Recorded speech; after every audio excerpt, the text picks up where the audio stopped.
आइल भी सुजीत पटेल के नया बुलेट जौन काल आइल वही कैमरा चलावे जात में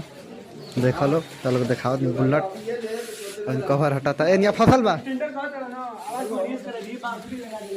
रुक जा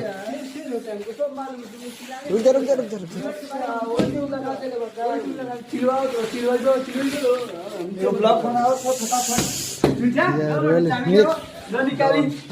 सबसे बढ़िया सन्नी चला यहाँ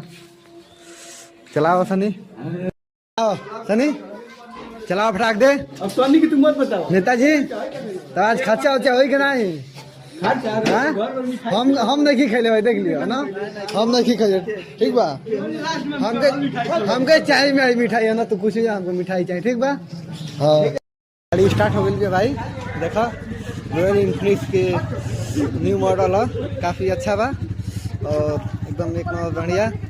जो सबसे बेहतरीन बा। और तो आगे देखो न्यू मॉडल बुलेट